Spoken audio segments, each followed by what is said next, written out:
call, will you come? When I cry, do you hear? I believe every tear is caught up by a faithful God. So I will cry until you come. Cast my cares into your arms.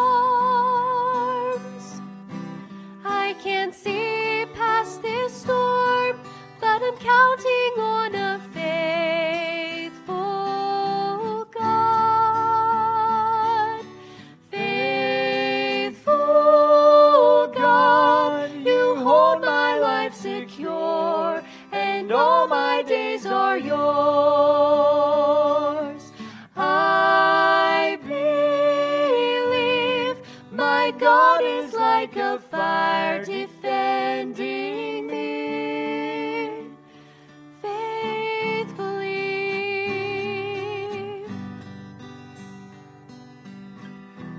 I believe you still heal, and demons still bow. I'm convinced there is power in trusting in a faithful God. So I will praise till you appear and set your foot upon this shore.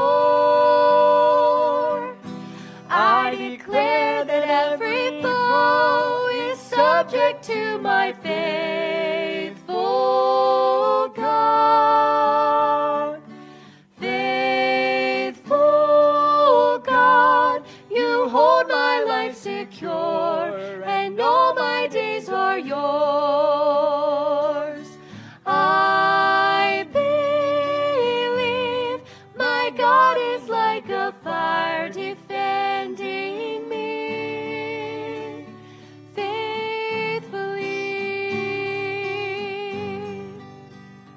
I know that you are mine and I am yours.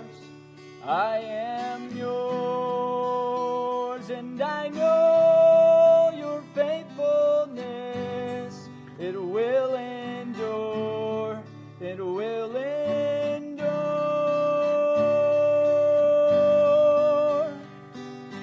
Faithful God, you hold my life secure, and all my days are yours. I believe my God is like a fire defending me faithfully.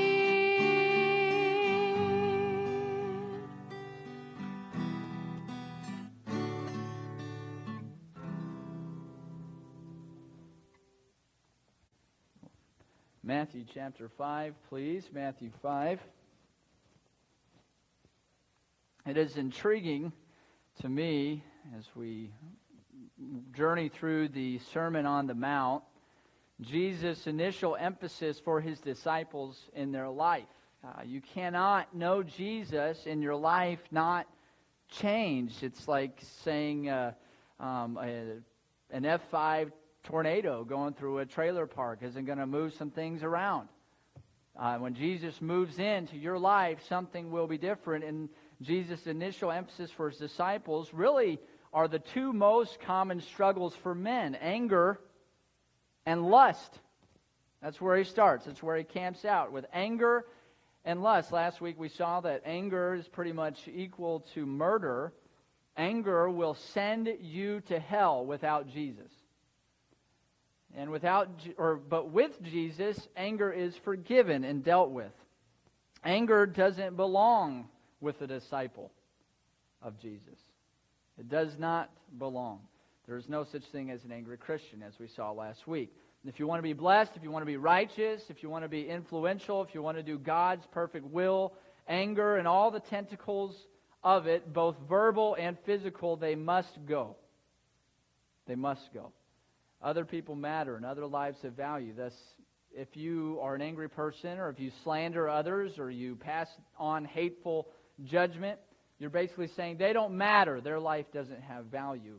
That's why anger is so bad. That's why it's so worthy of hell. So Jesus was raising the standard a lot higher, wasn't he? The scribes and Pharisees felt like, I'm not a murderer, so I'm right with God. What Jesus said, hey, your anger has found you out. And at the same time, Jesus revealed how wicked one was. He raised the standard for another. At the same time that Jesus revealed that the scribes and the Pharisees and that those that lived that way were not worthy of the kingdom, he raised the expectation of those who were. At the same time, Jesus discarded the worthiness of man's religion.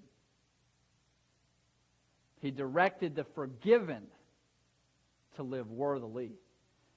And so what else did Jesus expect of his disciples to live worthily, and what else does Jesus command for us? Now, before we do that, this thing is flopping around, Brother Richard. I'm going to have to switch. Some of you are looking at me. We're going to read in Matthew 17 here. Would you mind coming up and help me?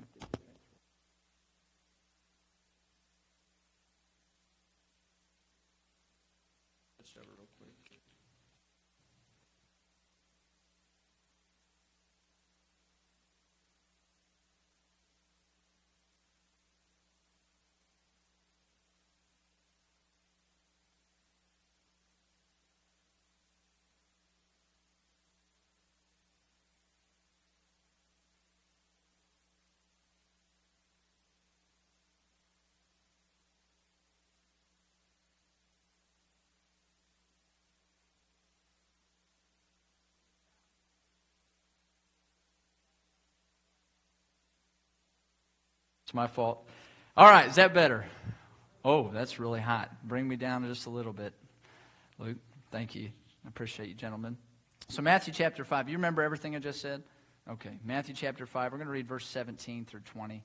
And then our text will be 27 through 32. Kind of need the background here. So verse 17, it says, "Think not that I am come to destroy the law or the prophets. I am not come to destroy, but to fulfill.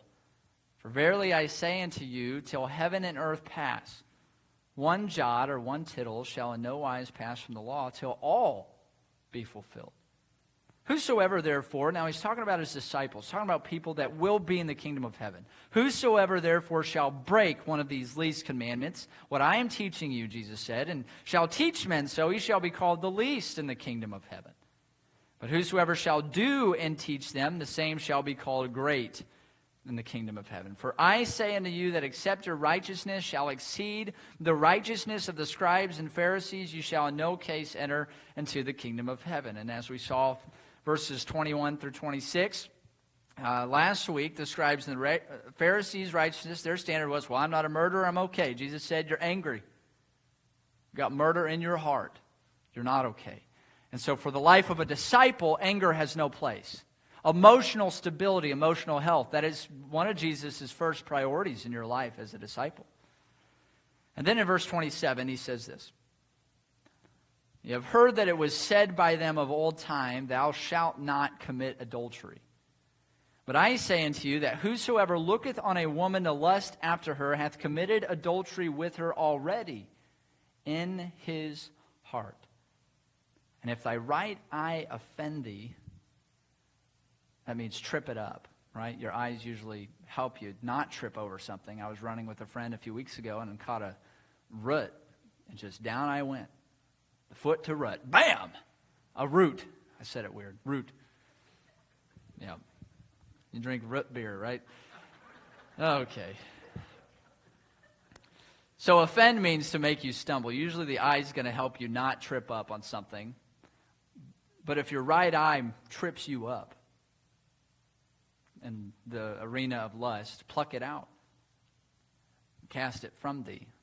For it is profitable for thee that one of thy members should perish, and not that thy whole body should be cast into hell. And if thy right hand offend thee, cut it off and cast it from thee. For it is profitable for thee that one of thy members should perish, and not that thy whole body should be cast into hell. Pretty serious business here. It hath been said, whosoever shall give away his wife, let him give her a writing of a divorcement. But I say unto you that whosoever shall put away his wife, saving for the cause of fornication, causeth her to commit adultery. And whosoever shall marry her that is divorced, committeth adultery. This morning, with the Lord's help, we're going to look at God's standard for sex and marriage. You say, I never heard a preacher say that on a Sunday morning. Well, I never expected to be the preacher. Consider a few reasons for this message. One, our culture. Our culture, you don't need to be told this, our culture has taken the wonderful gift of God to humankind, love and marriage, as it's been sung about, and twisted it and dragged it through the mud and redefined it and called what's right wrong and what's wrong right. C.S. Lewis, or at least I believe it was C.S. Lewis, preacher, mentioned this, that he had shared. You can get a large audience together in our culture to watch a girl undress on a stage. And if that doesn't indicate how warped our view of sex and our view of womanhood is, imagine it this way. Imagine you went to a country where you could fill a theater by bringing in a covered plate and very slowly lifting the cover off the plate, and they see a piece of bacon just as the lights go off. You would think those people, their appetite for food, something is wrong with it.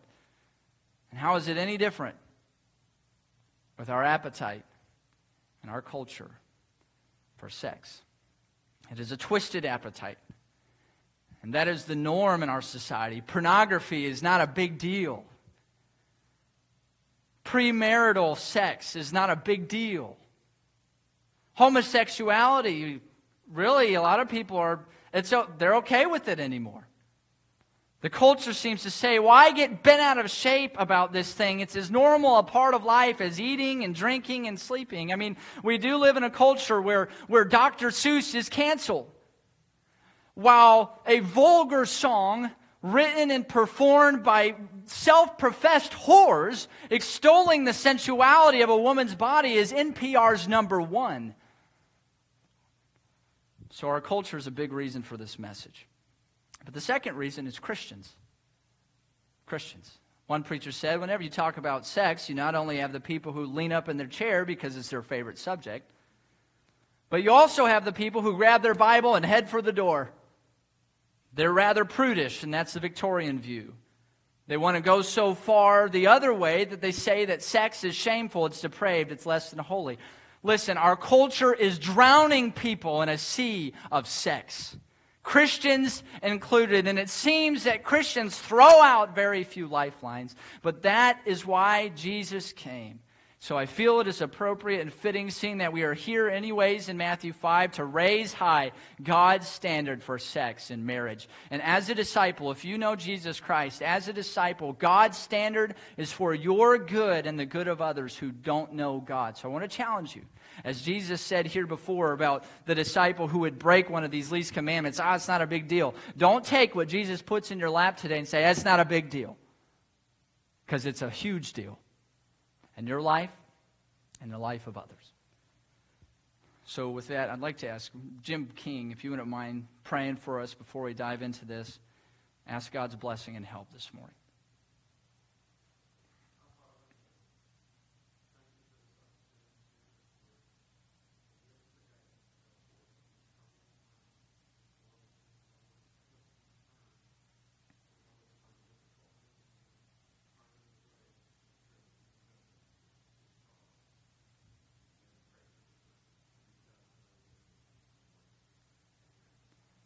Thank you, brother.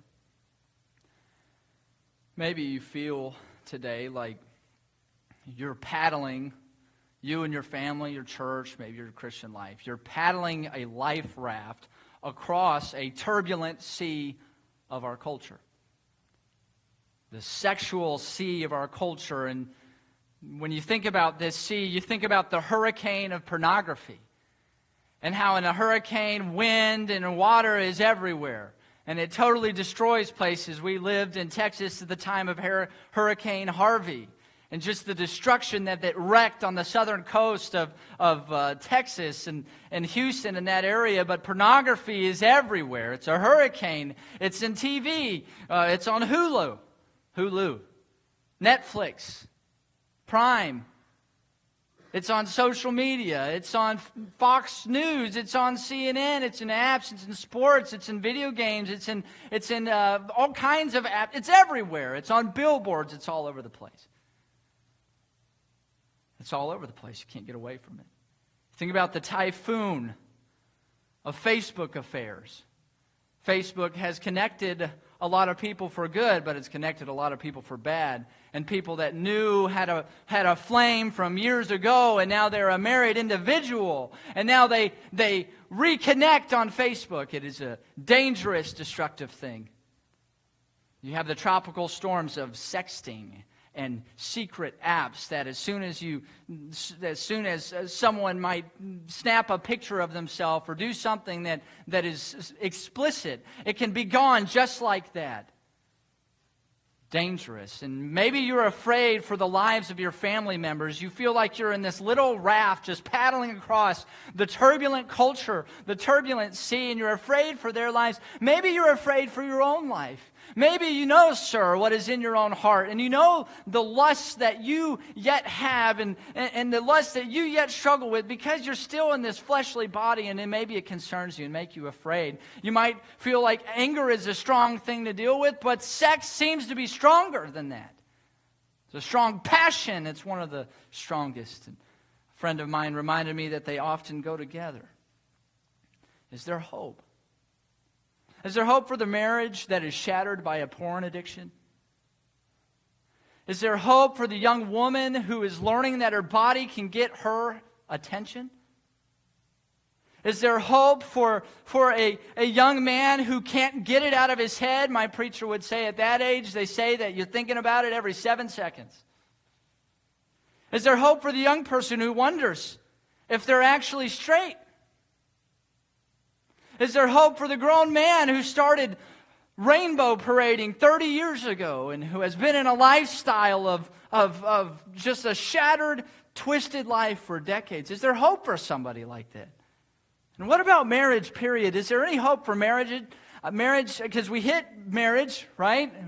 It's all over this with adultery and then divorce.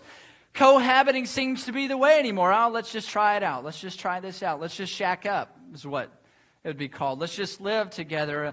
That seems to be the norm, and maybe that's because they just see long-term marriages that worked out bad. And I don't want that, so I'd rather do things on a trial base. The problem with doing something on a trial base is there's nothing permanent about that. Perhaps you're an older couple and you're just existing in your marriage. Nothing more but housemates. You don't speak to each other. You don't talk to each other. Perhaps you're a couple and you're not divorced, but you wish you could be. If you go to our cultures, if you go to the experts, to the average American, they'll say, yeah, there's hope. Let us re-educate you. Let us free you. Let us help you find your real identity. Don't worry about long-term complications. Don't worry about long-term commitments. Let us redefine marriage. You need to spice your life up a little bit? We can do the trick. Everybody's doing it. But just like the culture and the experts and the average Israelite back then, our culture, our experts and the average American today, they have no real answers to survive the sea of sex and marriage. They do not have a lifeline, but Jesus came to throw out a lifeline. You can be saved from the sea. You could have an enjoyable life in marriage. If you're going to be saved from the sea, you have to know what it means to drown. You have to know what drowning looks like. Because if you're drowning and you don't know what drowning looks like, you might not think you're drowning. And you might not see any need to say, help. So verse 27, right out of the 10 Commandments, Jesus gives the seventh commandment. Right out of Exodus 20 and verse 14, and it is repeated in Deuteronomy 5, thou shalt not commit adultery. A man is married, he's been married to a woman for 10 years, but some other woman catches his eye, and under cover of night he goes, and they do things that only belong in marriage. That's adultery. Leaves a trail of tears, a trail of heartache, a shattered trail of broken dreams in its wake. And that's not what God intended. You go back to Genesis chapter 2, verse 24, and the first man and the first woman came together, and Adam saw Eve, and he said, "Whoa, man!" And it was a wonderful thing, and you have one man and one woman, and they literally became one flesh, and they were naked and not ashamed. It was a wonderful and a beautiful thing that God sanctioned, that God gave, that God blessed, a joyful thing. But as time progressed, man got away from the one man, one woman for life. Early on, it was one man with all kinds of women, multiplying wives to themselves. That was the norm, but God was watching. In Genesis 20, you read about a man named Abimelech. Because Abraham was a scaredy cat, he called Sarah his sister, and Abimelech thought, well, there's wife number whatever. And so he took her to wife, but God came to him in a dream by night, and he said, "Behold, thou art but a dead man. For the woman which thou hast taken, she's a man's wife." God is against adultery. Could you expect anything different from a faithful God? See, adultery goes against the very character of God of faithfulness. Faithfulness is who God is. Adultery is everything but. Adultery is a game for fools in Proverbs chapter 6, verse 32. "Whoso committeth adultery with a woman lacketh understanding. He that doeth it destroyeth his own soul. And even so, strong men fall." A strong man, you think you got it together, sir. You think you're walking with God consistently, and you ought to walk with Jesus. But take heed lest ye fall, because even strong men have been seduced. Even strong men have been led astray. Solomon said, "She hath cast down many wounded. Yea, many strong men have been slain by her." Our culture and the devil would like nothing better than for another one of our men here to go down. Don't let it be you. You say, "Oh, that won't be me." You're a little close. You say, "I've got this." You're flirting with the line. Take heed lest you fall. This was serious business for the Jew. You read in Leviticus chapter 20 how that the man who committed adultery with another man's wife, that man and that woman, they were identified as the adulterer and the adulteress. They would both be put to death, surely. Adultery resulted in death. And if I may, while I'm here, I'm just, for a moment, hit this while I'm talking about the Old Testament. God was against some other things too. Because the cultures that pervaded the world at that time, the societies that were in existence were just as sexually charged and debauched as they are today. You read about God's expectations in Leviticus 18, which I would call that chapter the no-nos of nakedness. Basically, you're not to see anyone's nakedness that you're not married to. And he applies it in some interesting ways, because he says, not your father, your mother, your sister, your grandson, your granddaughter, your aunt, your uncle, your sister-in-law, and you're just scratching your head and thinking, why would I told my wife the other day, I don't think my sister's attractive. I don't think she's my sister. You might be thinking, why in the world would God have to say that? Because the culture of the land of Canaan that the Israelites were coming into was so vile and so debauched and so wicked that even family was just one big party, evidently. A woman and her daughter or her grandson, granddaughter, no homosexuality, no bestiality. The society of the land they would conquer was saying, yes, yes, to nakedness. And God said, hey, I'm going to visit them, and the land will vomit them out. They had become so nasty, they became like vomit. You say, why would God have his people kill all those nations? You can read why, God said. Because one, they were sexually vile, and two, they were sacrificing children. You get off on the one, it's not long you're going to affect the children. That's where we are in America, is it not? And so God firmly commanded them, listen, Leviticus 20, you can read about this. If a man lies, and I know this is crazy, but this is where that culture that they were going into that land to wipe them out and replace them, this is that culture. If a man would lie with his mother-in-law, be put to death. If a man would lie with his daughter-in-law, he'd be put to death. If a man would lie with a man, it's an abomination. He'd be put to death. If a man would lie with a woman and the woman's daughter, they'd be put to death. If a man lied with a beast, if a woman lied with a beast, they'd be put to death. God's view is this: anything outside of one man, one woman, one flesh, for life equals death. Free sexual expression equals death. Scribes and the Pharisees.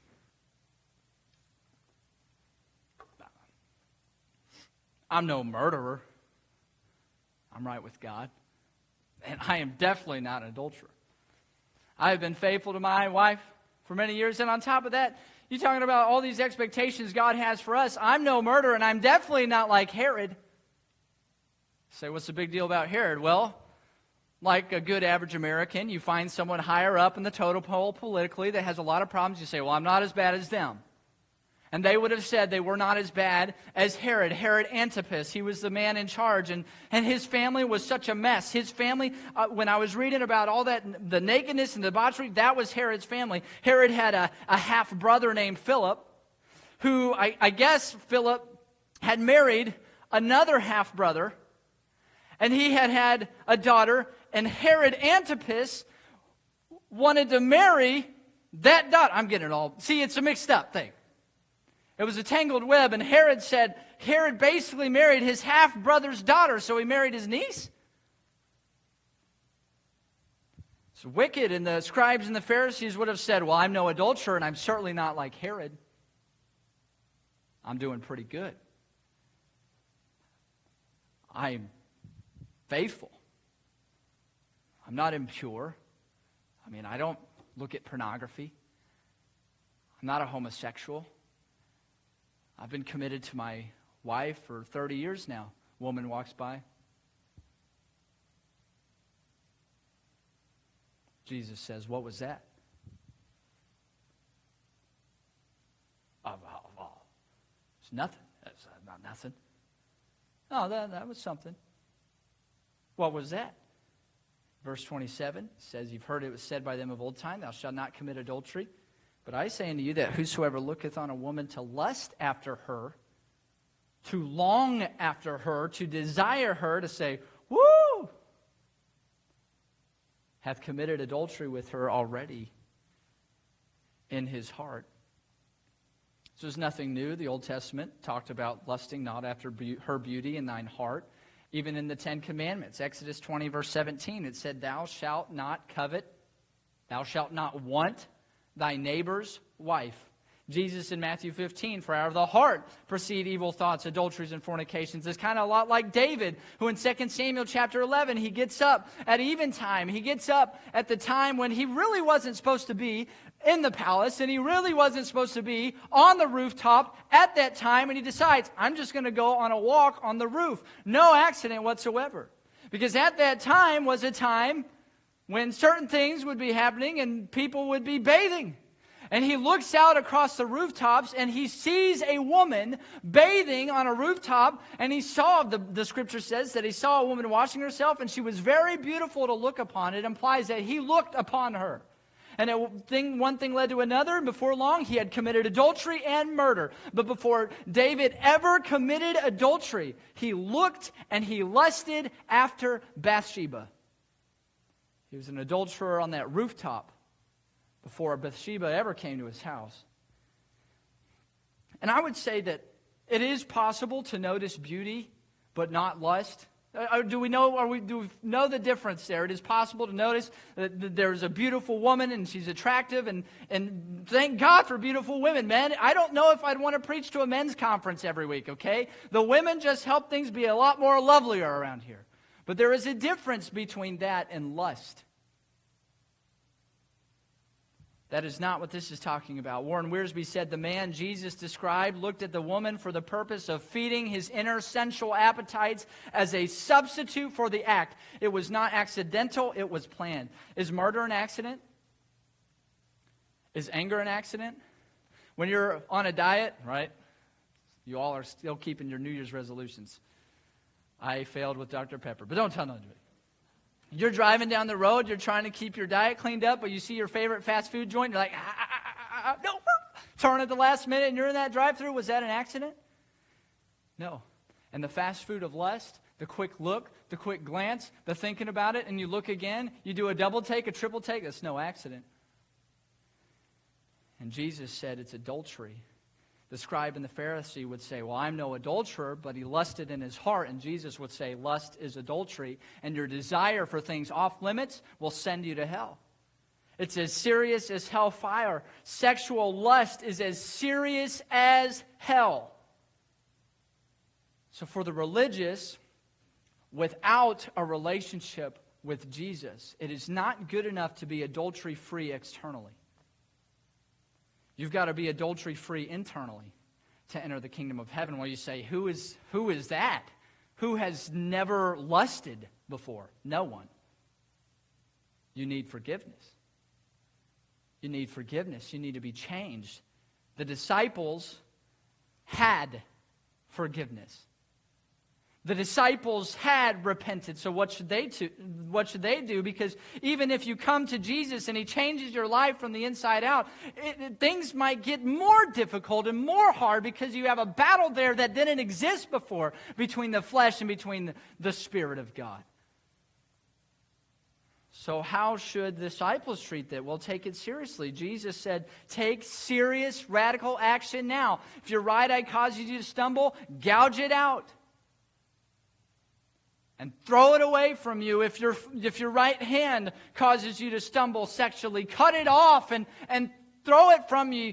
I mean, think about it. What's better? What's better? You, a gimp, walking into heaven, right? You've got a patch over one eye, and you're missing your hand or something, but you're in the kingdom of heaven. What's better? That or you with all of your body being thrown into the hottest, deepest, darkest part of hell? Very strong imagery here. It's used again later in Matthew 18. Jesus used it in the context of relationships, where He said, woe unto the world because of offenses, where problems in relationships, our interpersonal relationships, they happen. It's part of reality, right? It doesn't make it right, but your sin against others will lead you to hell. And He said there, if thy hand or foot or your eye offend thee, cut him off, pluck it off. It's better to enter into life maimed than have your whole body to be cast into hell. And so does this mean to go to heaven, you've got to radically afflict your body? To go to heaven, you've got to be a monk, a hermit, go be in a cave somewhere the rest of your life? Is that what that means? Does this mean that you can't be a good Christian if you don't start amputating sinful body parts? If that, I would be nothing but a belly button here this morning. I don't know if I've ever sinned with my belly button, okay? If we started cutting off parts of our body, that doesn't deal with sin. What is the point? The disciples should deal with relational problems. In Matthew 18, they cause seriously. And the same here, deal with sexual lust seriously. Deal with it seriously. Lust is serious business. You need to deal with it. We need to move on. But do you see what God has done to Mr. Good Guy, right? Mr. Good Guy who says, I'm good enough. He decides on his own terms, I'm good enough for God. Jesus would say something different. Mr. Good Guy would say, well, I'm not a murderer. Jesus would say, hey, your anger is just as bad as murder. Mr. Good Guy would say, well, I'm no adulterer. But Jesus would say, your lust in your heart is just as bad as adultery. And then in verse 31 and 32, Jesus says that divorce is adultery. In verse 31, you see that it hath been said, whosoever shall put away his wife, let him give her a writing of divorcement. And the common attitude was divorce was okay. They said so on the basis of Deuteronomy 24. You can read verse 1 later. And basically the idea then was that Deuteronomy 24 gave them permission for a husband to divorce his wife, but not vice versa. And some rabbis or teachers at that time would say that only a sexual misdemeanor authenticated by witnesses was permissible grounds for divorce. In other words, they caught someone doing something they shouldn't, then that's the only permissible grounds for divorce. But the common practice came from the Hillel rabbinical school, which their permissible grounds for divorce, in other words, the reason that it's okay to get a divorce, was about any cause of complaint. So the husband sits down to eat his green beans, and they're popping in his mouth because they're not cooked. they're not cooked all the way, and he didn't like that, that was enough cause for divorce. And so divorce was very common, and they were divorcing them off the whim. Women didn't really have a big place in society, and they didn't have a lot of value outside of marriage, and the men could just divorce them at the drop of the hat. That's what they thought, and that's what they did. But Jesus, he didn't get into, well, if the wife does this, then sir, you have reason to put her away. Jesus didn't get into the bushes. He didn't get lost in the bushes. Look what he said in verse 32. But I say unto you that whosoever shall put away his wife, saving for the cause of fornication. In other words, the only reason divorce would be allowed is if she committed fornication, if she broke the marriage covenant. And I would suggest it would be vice versa too. The only reason for divorce would be if there was that level of violation. But whosoever shall put away his wife causeth her to commit adultery. A man says, I'm done with her. He puts her away. He divorces her. He gives her a bill of divorcement, and she goes and she marries another man. Husband number one has caused the wife to commit adultery. Husband number two has committed adultery. The wife has committed adultery. Later on, Jesus would say in Matthew chapter 19 and verse 9 that husband number one, if he puts away the wife and she's married, there's adultery over there that he caused. Are you following me? Are you with me this morning? He caused the adultery over there, but if he goes and he remarries, he's committed adultery. It's a high standard. It's a very high standard. God is against divorce. God is against this lack of commitment, this lack of faithfulness. And you go back, I would take the time to chase Deuteronomy 24 for a minute. We don't have time, but it was kind of a double restriction that made it costly to divorce. If you got a bill of divorcement, it would cost you something. And then if the wife married another man, but then this husband was done with her, or this husband died, she couldn't come back to husband number one. They couldn't get reconciliation. You say, well, why would God do that? To discourage hasty divorces to begin with. God is against divorce. God is against just breaking something up off the cuff. And Jesus merely reiterated that here. The righteous, the religious person here stands guilty before God. Because the person who says, well, I'm no adulterer, but you live with lust continually, or you divorced flippantly, you are guilty before God. That's what Jesus said. Externals don't make you right with God. They don't make you right with God. What makes you right with God is purity of heart. And purity of heart only comes through Jesus. Now watch this. The disciples were right with God because of Jesus. And Jesus was teaching who? This standard. The disciples. And so Jesus wanted something for them. He had an expectation for the citizens of His kingdom. He is a faithful God. Wouldn't a faithful God expect faithfulness? Fidelity, purity, true love. Jesus wanted faithful marriages for His disciples. That leads to the question, what is God's standard for sex and marriage? And humanity in general, we already hit it. One man, one woman, one flesh for life. A committed relationship. Proverbs chapter 5 said, rejoice with the wife of thy youth. Let her breast satisfy thee at all times. Song of Solomon talks about how marital love is to be enjoyed. This is a gift from God. It's the big yes. Young people were saying no to you. No, no, no, no. Not now. Wait. Because once you get married, there's a big and a wonderful and a bountiful yes. That's God's intent.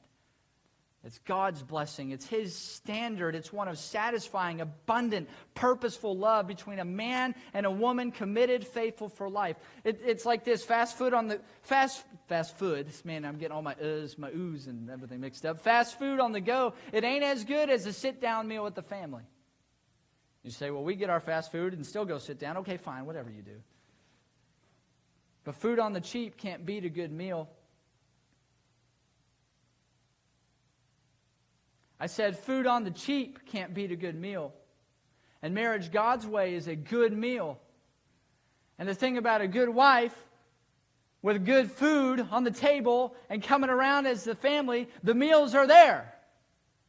The meals are there, and commitment and family and this wholesome, pure love, this commitment. You have meals on the table again and again, but fast food is going to rot your gut, man. It's going to mess with your life. Are we following this? No other sexual relationship can do what marriage God's way does. You say, well, I have more fun on the edge. Well, try raising children with stability with that kind of attitude. You want family someday? You want children who aren't emotionally scarred and have the scars and the experiences and the memories that you may have had? You can't live life on the edge. Sexual freedom never builds families in love, ever. So here's the deal. If you violate God's standard, you will not enter into God's kingdom. Ephesians chapter 5 says that no whoremonger, nor unclean person, nor covetous man who is an idolater hath any inheritance in the kingdom of Christ and of God. Let no man deceive you with vain words, for because of these things cometh the wrath of God upon the children of disobedience. Be not ye therefore partakers with them. 1 Corinthians 6, know ye not that the unrighteous shall not inherit the kingdom of God? Be not deceived, neither fornicators, nor idolaters, nor adulterers, nor effeminate, nor abusers of themselves with mankind. LGBTQ. From a broken heart I say that the people given to that lifestyle, they shall not inherit the kingdom of God. You say, well, God's being nasty. You serve the bigot God, and my God would never. Well, your God might just be a God of your making in your head.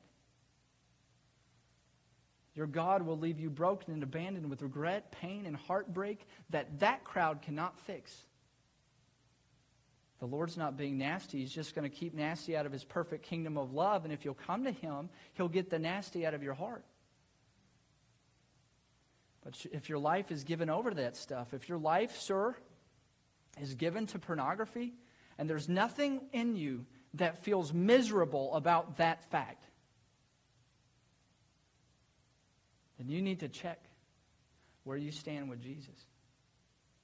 Because a person with the Spirit of God cannot live in such a way that they are totally given to this life of lust and it does not bother them in some way. I need to end here. There's good news because, who's talking? The Savior, right? Jesus came with God's message. You remember that time when the same religious crowd, the scribes and the Pharisees, they catch this woman in the act of adultery. And they bring her in, and Jesus is here, and they bring her in, and they just toss her on the ground, and we caught this woman in the very act. And they want to see what Jesus had to say. And he kind of acted like he didn't even hear him. He kind of looked down and wrote in the ground. This shows you don't have to respond to everything right away, right? Looked down, wrote in the ground, and they say, come on, don't you have an answer? And he just writes in the ground, and he looks up and he says, whoever of you that doesn't have sin, like the person here in your number that doesn't have a single sin, why don't you let him cast the first stone? And the oldest, who are more honest usually than the younger, began to leave one by one. And the young began to realize that they were wicked too. And I can just see this woman who was a sinner, who deserved death, who had violated God's standard. I can just see her in a crumpled heap on the ground, tears streaming down her face, her life shattered in a million pieces, her hair disheveled, her life a mess before her. And Jesus, he says, woman, where are thine accusers? Is there any man here who has accused you? And she looks up, and they're all gone. And she said, well, I guess not. And you know what he said to her? He said, neither do I. And Jesus, the very God of creation, forgave her, wiped the slate clean, took all the nasty and tossed it out. And listen, if your life has been characterized by wickedness in your heart and in your life, by unfaithfulness, by just this desire to scratch an itch and you haven't been able to get away from that, if you have never experienced Jesus Christ, if you've never been saved, Jesus is here today, and you may have felt like this preaching has thrown you down at Jesus' feet and has left you in this heap of mess, and you don't feel like you have any hope, and you feel like you're just broken and shattered. But Jesus, He died for that sin. And He rose again, and He is Lord. And if you'll just simply accept Him and accept His gift, then that forgiveness that He gave this woman right here is yours. It's yours. And then you know what He said to her? Disciple who's been forgiven. Disciple who you may have been saved a long time, but you still find yourself struggling. You feel like maybe you struggle more so with sexual lust than you did before you got saved. The battle is real. You say, I'm not going down paths that I used to go. I'm not traveling down roads that I used to travel, but the fight is more real today than it's ever been. And you feel that way, disciple. And you feel like you trip up and the guilt's there. Well, listen, the forgiveness is still there. If you're a man here and you are struggling and you've got one of these, and you find yourself looking at news or sports or whatever, and some ad pops up, and you end up looking a little bit too long, and you rake yourself over the coals with guilt for the next 3 days. Or maybe you have found yourself in a place and you have this habit that nobody knows about and nobody sees, but you can't shake it and you know it's wrong and you're just a miserable wretch of a man. The same way you found forgiveness to begin with is the same way you will deal with that now. Jesus died for you. Your Savior loves you. And if you'll come to Him, He's got those open hands with those nail-scarred hands that are scarred for you. He can still love you, and He can still cleanse you, and He can still forgive you and get you back up on your feet. And He told this woman caught in adultery, the very act, once He forgave her, He said, go and sin no more. And sir, ma'am, Jesus, with this area of your life, you know what Jesus wants you to do? You know how we said last week, anger has no place in the life of a citizen of Kingdom of God? Sexual lust has none. Divorce has none. Unfaithfulness has none. It has no place. And if there is a struggle in your soul, and there's a struggle in your life, and you feel it, and you just feel like you can't fight it, well, the New Testament's clear. Say, that looked like a weird run. I run better at that on my own, okay? Run! You're not strong enough. You're not strong enough to beat lust. You weren't strong enough to begin with. Run! You say, well, I can't live without my news updates. Well, maybe you ought to get a jitterbug. Listen, is your entertainment more important than your relationship with Jesus? Are your sports updates on your smartphone more important than your holiness, than your love for your wife and your love for your family? Or you say, I'm single. Okay, then your love for your church, your love for the gospel? Is any of that more important to you? So run. Cut it off. Get rid of it. Find a way forward into freedom. Deal with it. Give yourself some room so Jesus can change your heart from the inside out. And be free. Go and sin no more. You know, the old timers would say, if it ain't broke, don't fix it. And can I tell you that God's standard for sex and marriage is not broke? In fact, it works really well. So Jesus didn't come here to fix the standard. You know who He came here to fix? Us. Let Jesus fix you. It's really that simple. He made you. He knows what makes you run right. He wrote the operator's manual. He is the perfect engineer. He is the perfect artist. He is everything in between. He can paint a beautiful picture of your life yet, even if you took a can of black paint and just... He can yet fix it. He can yet forgive. He can yet help you be the man, be the woman He wants you to be. Stand with me if you would. With your heads bowed and your eyes